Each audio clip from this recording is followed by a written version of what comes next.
वर्ष 2020 में गहलोत सरकार के ऊपर संकट के बादल मंडराए थे। दरअसल 2020 में तत्कालीन उप मुख्यमंत्री सचिन पायलट अपने गुट के 19 विधायकों को लेकर मानेसर चले गए थे। ऐसे में गहलोत सरकार अस्थिर हो गई थी। इस पूरे मामले को लेकर जब यह घटनाक्रम चल रहा था, तब एक ऑडियो भी वायरल हुआ था। गहलोत सरकार ने आरोप लगाए थे कि यह ऑडियो में जिसकी आवाज़ है, वह केंद्रीय मंत्री गजेंद्र सिंह शेखावत है। केंद्रीय मंत्री गजेंद्र सिंह शेखावत ने इस पूरे मामले को लेकर एक मुकदमा दर्ज करवाया था।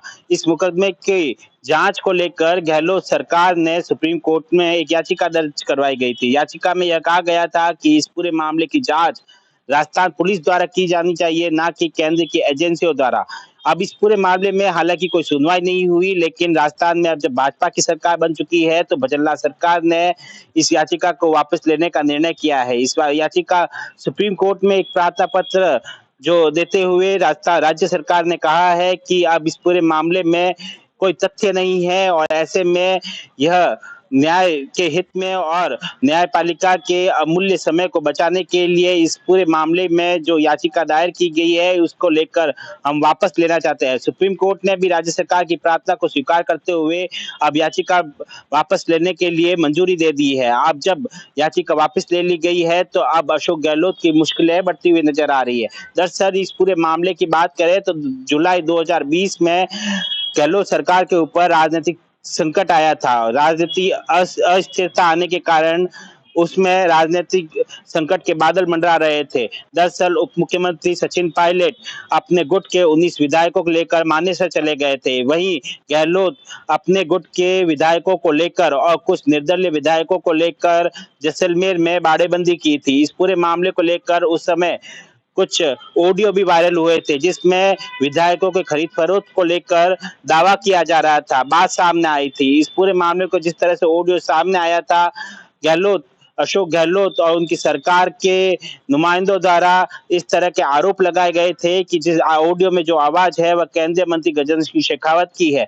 इस पूरे मामलों को लेकर केंद्रीय मंत्री गजेंद्र सिंह शेखावत ने एक मुकदमा दर्ज करवाया था, जिसमें अशोक गहलोत और उनके ओएसडी लोकेश शर्मा को आरोपी बनाया गया था। इस पूरे मामले को लेकर गहलोत सरकार ने उस समय एक सुप्रीम कोर्ट में याचिका लगाई और कहा गया कि इस पूरे मामले की जांच, जो ऑडियो टैपिंग की मामला है, उस पूरे मामले की जांच राजस्थान पुलिस द्वारा की जानी चाहिए, ना कि केंद्र की एजेंसियों द्वारा। अगर केंद्र की एजेंसियां इस पूरे मामले में जांच करती है, तो मामले को मैनिपुलेट किया जा सकता है, लेकिन इस पूरे मामले में कोई सुनवाई नहीं हुई। अब जब राजस्थान में भाजपा की सरकार बन चुकी है, तो सरकार ने इस पूरे मामले में प्रार्थना पत्र देते हुए सुप्रीम कोर्ट में इस तरह की याचिका को वापस लेने के लिए मांग की है और सुप्रीम कोर्ट ने भी उस याचिका को मंजूर कर दिया है। जब अब याचिका वापस ले ली गई है और सुप्रीम कोर्ट ने भी मंजूरी दे दी है, तो ऐसा माना जा रहा है कि इस ऑडियो टैपिंग के मामले में अब केंद्र की एजेंसियां राजस्थान में एक्टिव हो सकती है।